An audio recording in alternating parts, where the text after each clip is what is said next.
Dari lembar lusuh laporan lama, lahirlah mimpi bukan fana.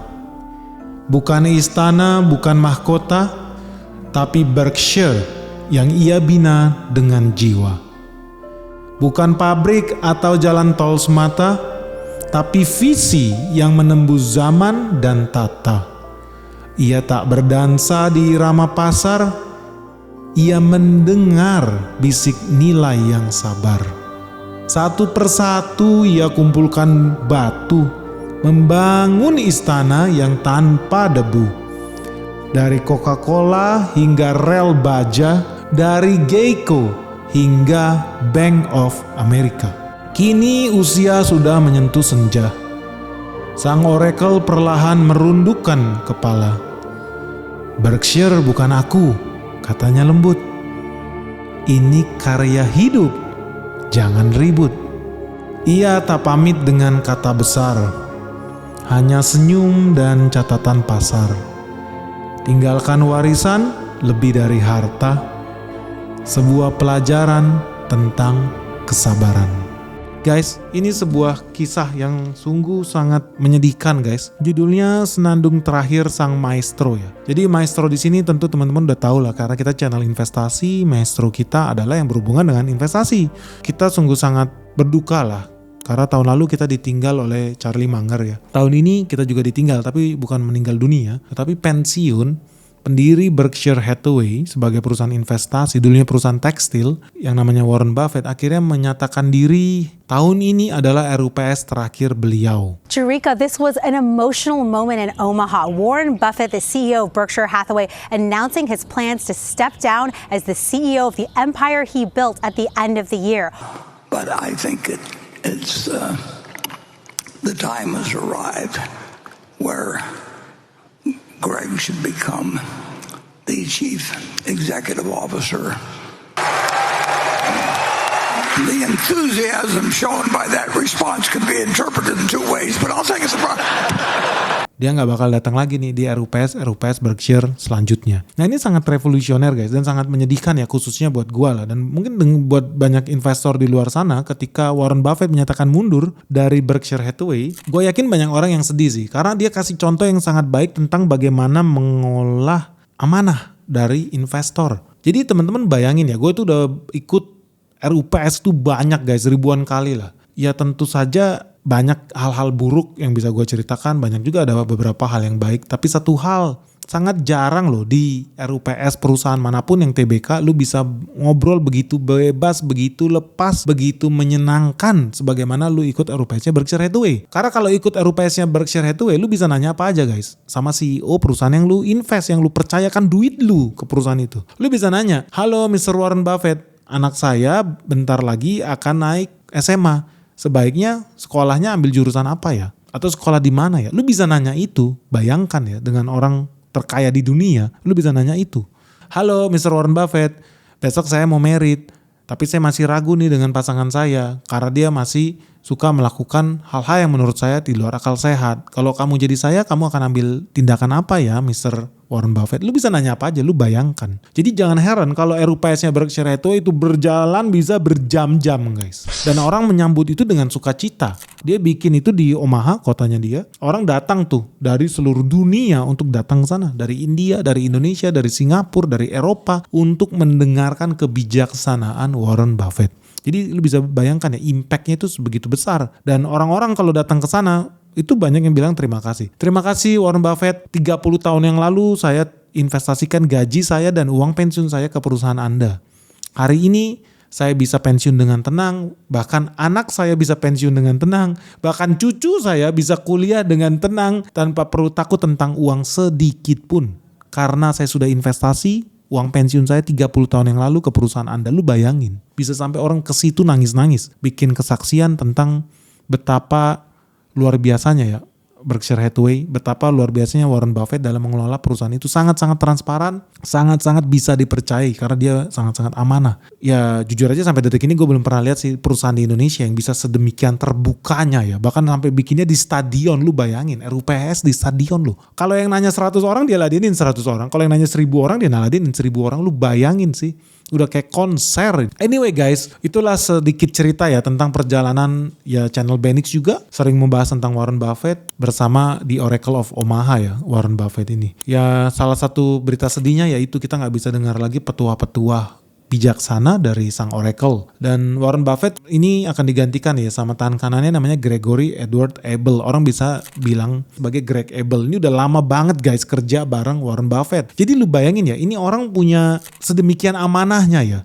Dia punya perusahaan, dia jadi salah satu orang terkaya di dunia. Investornya pun jadi orang-orang kaya karena dia mengolah duitnya dengan sangat amanah. Ketika dia mau pensiun, ini beda sama orang Indonesia loh. Orang Indonesia paling langsung pikirannya, oke besok anak gue yang si ini naik, si cewek nanti pegang ini, si cowok nanti pegang ini, nanti yayasan ini terima ini. Intinya adalah dia memperkaya dirinya sendiri dan keluarganya. Tapi apa yang dilakukan oleh Warren Buffett? No, dia tidak tunjuk anaknya loh buat jadi pengganti dia. Ini hebat loh. Lee Kuan Yew aja anaknya jadi Perdana Menteri.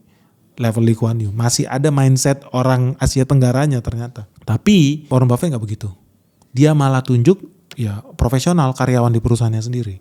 Yang namanya Greg Abel, bukan anaknya. Hebat ya. Nah kalau ditanya kenapa dia tunjuk Greg Abel bukan anaknya sendiri, karena dia bilang perusahaan ini bukan perusahaan keluarga, ini adalah perusahaan terbuka, yang punya adalah kalian semua, publik. Artinya orang yang menjalankan perusahaan ini itu harus bertanggung jawab sama publik. Dia tidak yakin anaknya dia bisa melakukan hal yang luar biasa. Dia tidak yakin anaknya dia bisa dikasih kepercayaan yang seperti itu. Karena ingat ya, yang dikelola ini bukan duit pribadi, bukan demi kesenangan kepuasan pribadi, enggak. Tapi di sini ada orang Juminten yang mempercayakan uang pensiun dia. Dia udah dagang somai selama bertahun-tahun. Ini ada duitnya Mr. Steven, petani dari Colorado. Di sini ada duitnya seorang pensiunan guru, perawat dari manapun di seluruh dunia. Jadi itu sebuah amanah yang sangat besar loh. Yang harusnya diberikan kepada orang yang kompeten. Bukan orang yang punya hubungan darah. Beda. Hebat loh. Dan teman-teman kalau lihat CV-nya si Greg Abel ini luar biasa. Karena selama ini Greg Abel ya, by the way dia kelahiran 1962. Dia luar biasa karena selama inilah dia yang dipercaya untuk memegang bisnis Berkshire Hathaway di bidang non-asuransi. Ingat ya, salah satu cuan terbesarnya Berkshire Hathaway itu dari bisnis asuransi mobil yang namanya Geico. Bisnis mereka itu sebetulnya secara garis besar itu cuma dibagi dua. Bisnis asuransi dan non-asuransi. Nah Abel ini pegang bisnis non-asuransi. Makanya teman-teman kalau kaget kemarin misalkan kok Berkshire Hathaway tiba-tiba investasi di sahamnya Apple. Itu kan non-asuransi. Berarti otaknya si Abel ini. Jadi dari situ aja lu bisa lihat, oh bisnisnya apa nih. Apakah terkait oil and gas, apakah internet, apakah asuransi jiwa, apakah bank. Lu jadi dari situ bisa langsung bikin pertimbangan. Siapa yang akan jadi orang nomor satu di Berkshire Hathaway. Anyway, satu hal yang menarik ya. Lu tahu kan, dia ini selama ini bekerja cuma sebagai vice chairman. Jadi setara wakil presiden direktur lah di Berkshire Hathaway. Gajinya itu $21 juta.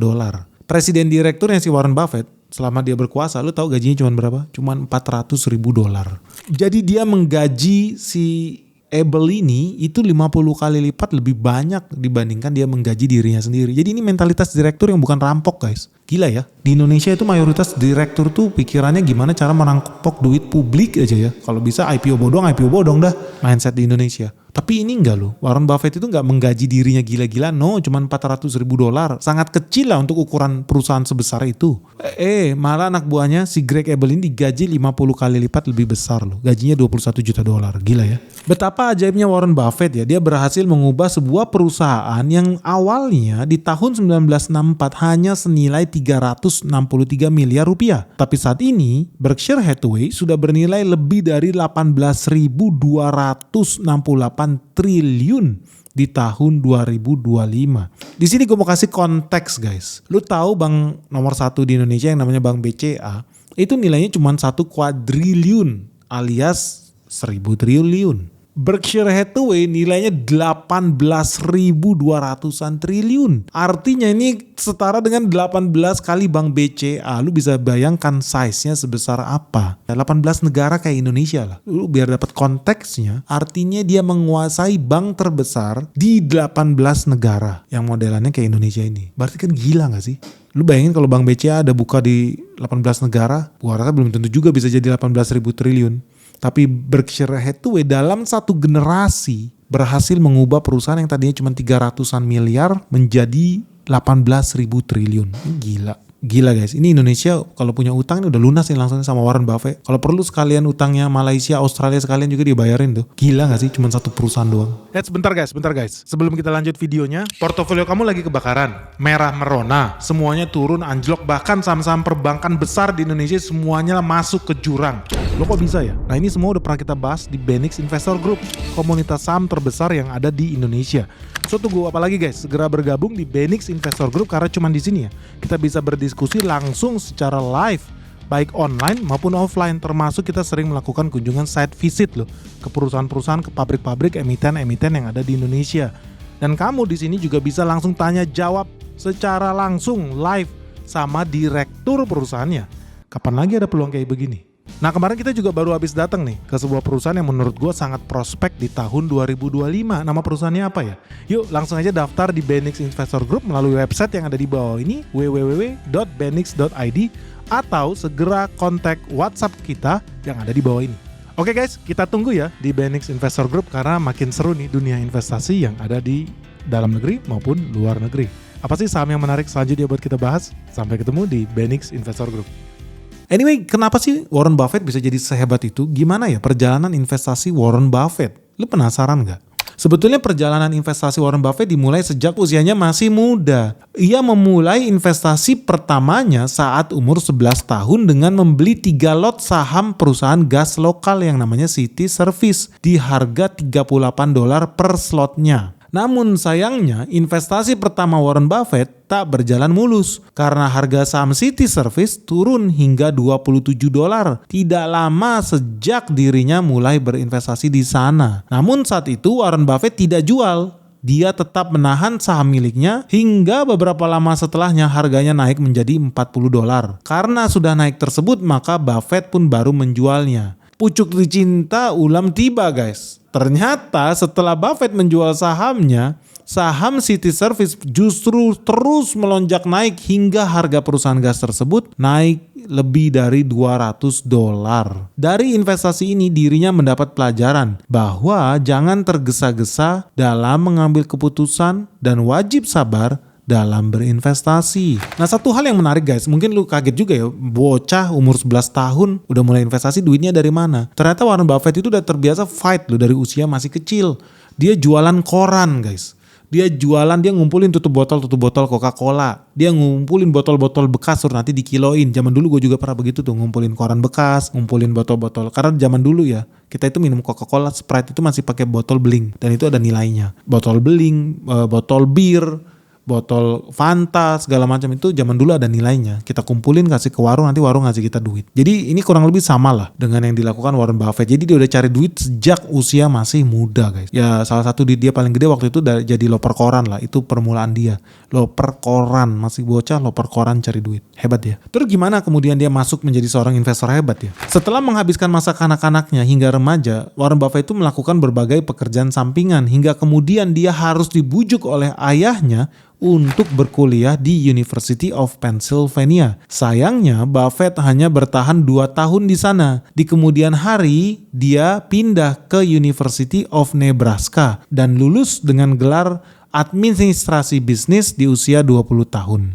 Tidak lama dari situ, dirinya kemudian melanjutkan pendidikan Master of Science di bidang ekonomi di Columbia University. Di sana ia bertemu dengan mentornya yang bernama Benjamin Graham. Karena dia sangat kagum pada Benjamin Graham, maka Warren Buffett bersedia bekerja untuk Benjamin Graham tanpa dibayar. Nah ini gue udah berulang kali bilang sama lu ya. Kalau lu pengen banget sesuatu, lu pengen tahu, belajar pada ahlinya, lu minta kerja sama dia dan lu bahkan jangan minta duit. Karena Benjamin Graham berulang kali menolak si Warren Buffett karena dia bukan orang Yahudi. Benjamin Graham itu berulang kali bilang, gua gak bisa terima lu sebagai karyawan perusahaan investasinya Benjamin Graham. Karena apa? Lu bukan orang Yahudi Warren Buffett, sementara klien perusahaan-perusahaan investasi pada saat itu orang kaya ya orang Yahudi. Jadi Warren Buffett berulang kali ditolak. Ya memang rasis dunia financial di Amerika Serikat, itu fakta. Tapi apakah Warren Buffett patah hati? Tidak. Dia datang kembali kedua kali, ketiga kali dan dia bilang,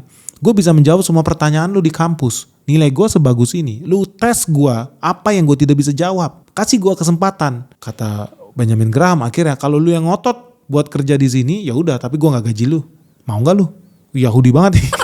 Apa yang dilakukan oleh Warren Buffett? Apakah dia cengeng, oe baby? Enggak. Dia tidak seperti Gen Z di Indonesia. So yang dilakukan oleh Warren Buffett, dia ambil kesempatan itu. Dia kerja kepada mentornya dan dia akan membuktikan bahwa dia sangat pintar, dia sangat capable dan dia pas untuk posisi itu. Akhirnya pucuk dicinta ulang tiba. Di kemudian hari pada tahun 1954 sampai 1956, Warren Buffett bekerja sebagai security analyst di perusahaan investasi milik Graham yang namanya Graham Newman Corp. Nah, dari Graham inilah Warren Buffett banyak belajar mengenai investasi yang menjadi dasar dari dirinya berbisnis di kemudian hari. Saking setianya ya Warren Buffett terhadap Benjamin Graham, Warren Buffett itu sampai berulang kali ya bilang bahwa dia sangat suka dengan Benjamin Graham. Apalagi bukunya yang berjudul The Intelligent Investor yang terbit di tahun 1949.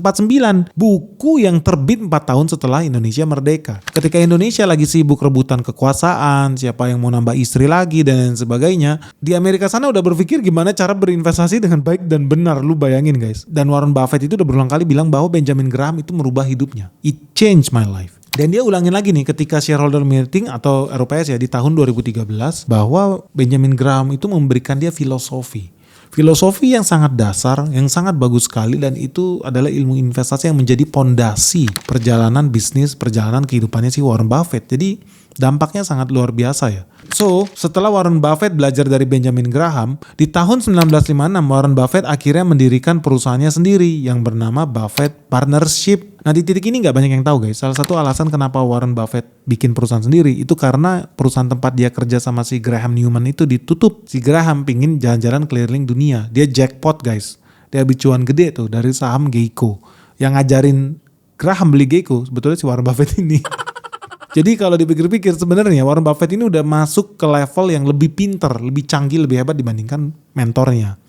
Sampai dia sendiri yang ngajarin mentornya, udahlah taruh aja duit lu ke Geico. Ternyata cuan besar. Graham kemudian pensiun keliling dunia sama pacarnya yang merupakan keponakannya sendiri. Jadi semi-semi incest juga nih Benjamin Graham nih. Kontroversial sebenarnya kalau lu lihat track recordnya si Benjamin Graham. Anyway, kita nggak mau bahas tentang urusan pribadi orang guys. Kita mau bahas Warren Buffett di sini. Warren Buffett bikin perusahaan sendiri yang namanya Warren Buffett Partnership ini. Nah, berkat pengalamannya bekerja di Graham Newman Corp, Warren Buffett dapat melihat perusahaan yang awalnya diabaikan namun sebenarnya memiliki potensi keuntungan yang menjanjikan. Nah, karena dia sangat ahli di bidang itu, maka dirinya pun berinvestasi di Berkshire Hathaway.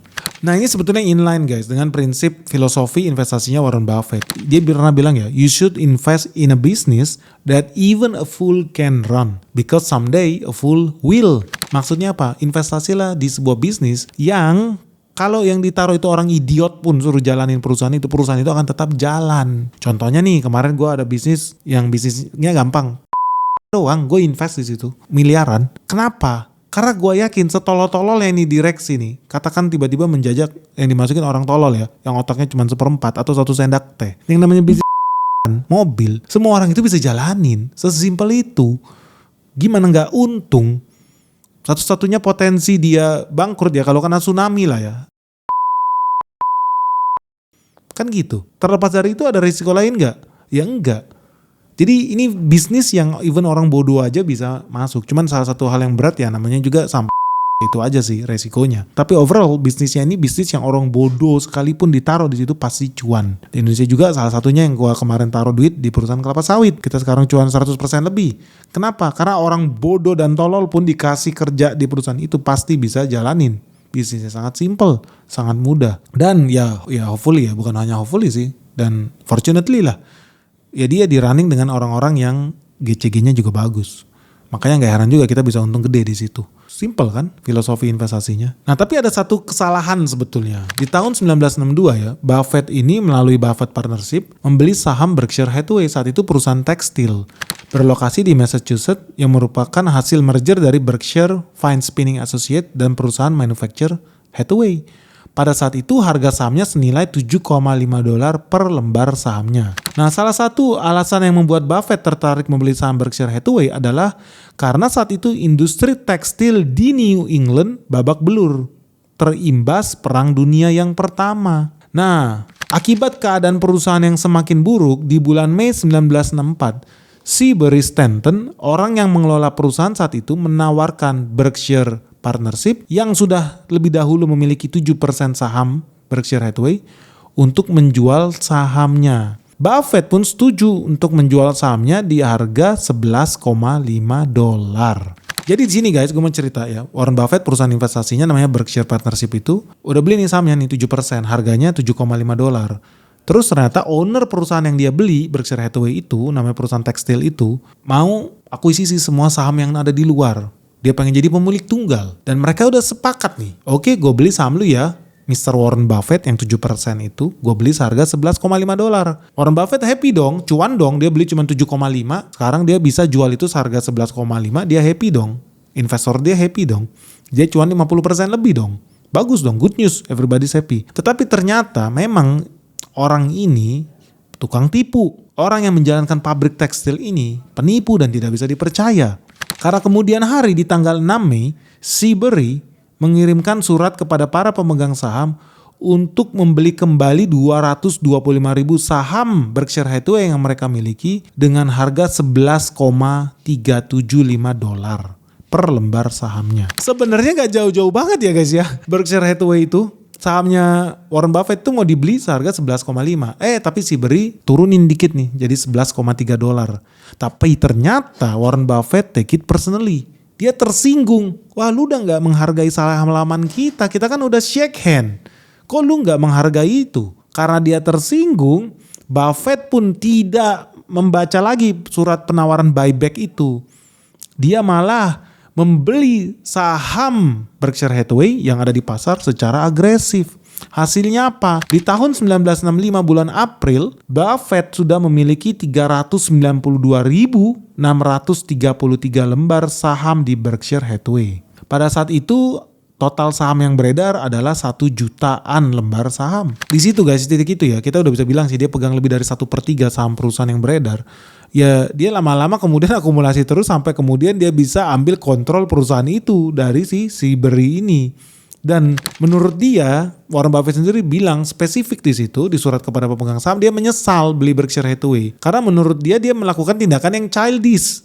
Dia bilang I'm doing a childish behavior. Kenapa? Karena kan ini cuma selisih 80 perak doang. Sebelumnya sahamnya dihargai 11,5, tiba-tiba mundur ke 11,375. Jadi menurut Warren Buffett di kemudian hari dia menyesal. Cuman gara-gara 80 poin doang gue seberantem ya. Tapi sebetulnya memang si Seabury ini juga childish juga. Dia juga bilang juga. Jadi dua-duanya sama-sama aneh saat itu. But anyway dia end up menjadi pemegang mayoritas saham di perusahaan tekstil yang dia tidak tahu bisnisnya seperti apa. Karena dia bukan pengusaha tekstil. Dia pun bingung. Ini harus gue apain ya? Ada karyawannya, ada mesinnya. Ya Seabury itu pun kemudian si CEO-nya yang lama dipecat sama dia. Jadi akhirnya ada 2 orang bingung. Yang satu bingung cari pekerjaan lain. Yang satu bingung gimana cara running pabrik ini. Dan kemudian jadi kenyataan. Kenapa? Karena Berkshire Hathaway, pabrik tekstil saat itu ternyata setelah dibeli oleh Warren Buffett bukannya tambah untung tapi tambah rugi. Bahkan valuasinya Berkshire Hathaway di tahun ketika dia diakuisisi oleh Warren Buffett itu turun. Dari yang tadinya senilai $55 juta turun menjadi $22 juta. Jadi hilang tuh valuasinya sekitar 50% guys. Yang lebih parah lagi, perusahaan itu buat di running kembali factory-nya ini dengan mesin-mesin yang udah tua, mereka itu butuh modal $22 juta. Tetapi pada saat itu posisi perusahaan dia nggak punya uang lebih lagi, uangnya udah mentok dan masih ada utang di bank $2,5 juta.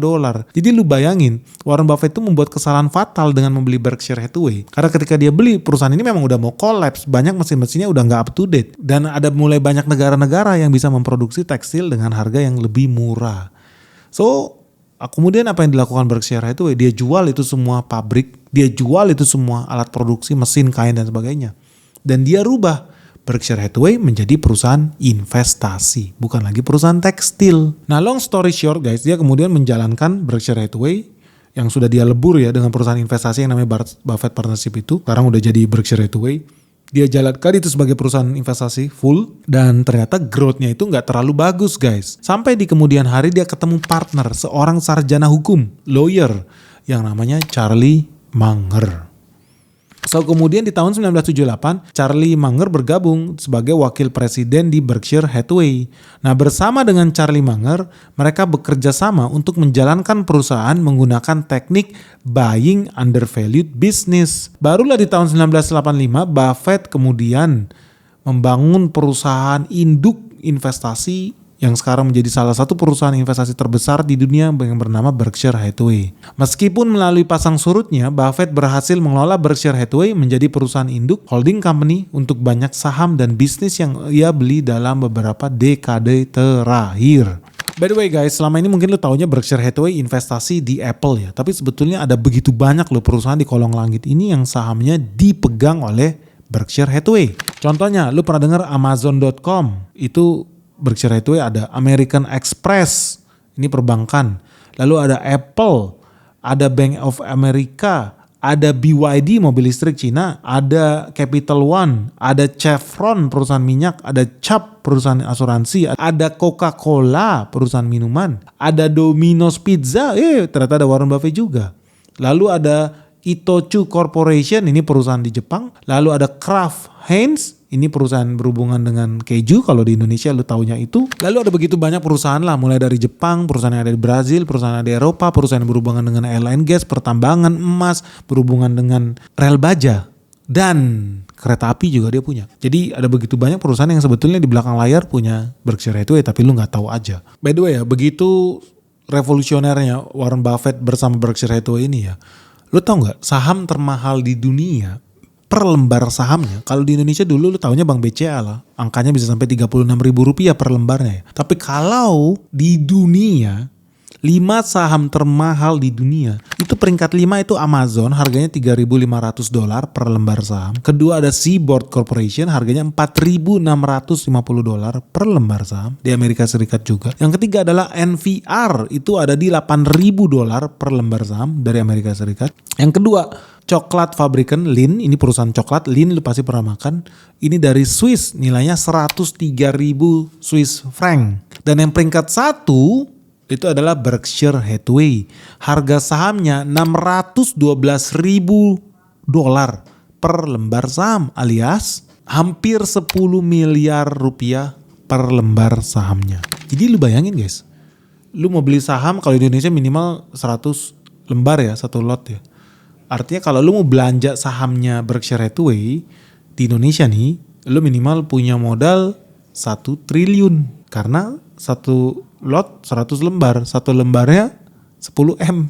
10M kali 100 lembar itu 1 triliun. Ngeri guys. Lu mau belanja, lu butuh modal 1 triliun. Halo bro, lu kemarin habis beli saham? Iya nih, gue pusing nih habis beli saham 1 lembar. Kenapa pusing? Cuman 1 lembar. Iya bro, soalnya nilainya 10 miliar 1 lembar. Kalau 1 lot nilainya 1 triliun. Gila gak guys? Beli saham nilainya 10 miliar tuh luar biasa loh. Satu-satunya di kolong langit ini. The only one. Bukan Tesla, bukan Apple, bukan Amazon, bukan Nvidia, tapi saham termahal di dunia saat ini per lembarnya itu saham Berkshire Hathaway, nilainya 9,9 miliar. Luar biasa. Guys, sekilas lah tentang kisah hidup dan perjalanan investasi Warren Buffett. Luar biasa sekali. Sang maestro akhirnya undur diri, sang maestro akhirnya dimakan usia, dan sangat sedih sekali ya buat kita karena kita tidak bisa lagi dapat petua-petua bijaksana ya dari beliau. Nah kalau menurut lu sendiri gimana guys? Ini kabar buruk atau kabar baik nih buat dunia investasi?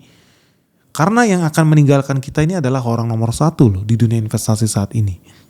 Kalau di Indonesia ya, peristiwa jatuhnya atau meninggalnya seorang CEO bank, ya contoh zaman dulu lah era 98 yang punya Bank BCA sakit-sakitan, itu semua orang pada panik guys. Gila gak sedemikian ngaruhnya seorang founder itu? Ya sekarang kita lihat Warren Buffett bersama Berkshire Hathaway, menurut lu ini kabar baik atau kabar buruk? Karena yang pasti sejak pengumuman Warren Buffett pensiun itu, harga saham Berkshire Hathaway tambah turun terus. Kira-kira penerusnya akan bisa melanjutkan gak ya legacy yang luar biasa dari Charlie Munger dan Warren Buffett ini? I think we have come to an era guys, new era, dimana udah berakhir nih eranya Warren Buffett dan masuk ke era baru ya, yang penuh dengan hal yang progresif, spektakuler, dan mungkin tidak ortodoks nih. Ya karena siapa sangka Warren Buffett yang sangat anti dengan teknologi kemudian investasi di perusahaan seperti Apple. Nah Greg Abel nih akan ambil tindakan yang seperti apa ya? Apakah dia akan lebih konservatif atau justru malah makin agresif dan spekulatif? Menurut kalian gimana? Dan saham apa ya yang bakal dibeli oleh Berkshire Hathaway di bawah kepemimpinan Abel? Oke guys, semoga video ini bermanfaat. Dan terima kasih buat Mr. Warren Buffett untuk kepemimpinannya selama ini. Semoga ada perusahaan di Indonesia yang punya hati, punya jiwa seperti Warren Buffett. Melayani pemegang saham, bukan melayani kepentingan dirinya sendiri, apalagi keluarganya sendiri, tetapi melayani amanah yang sudah dikasih oleh pemegang saham. Semoga ada perusahaan seperti itu di Indonesia. Oke guys, sampai ketemu lagi. Semoga video ini bermanfaat. Segera tulis komentar kalian di bawah ini. Salam sehat, salam cuan, bye-bye.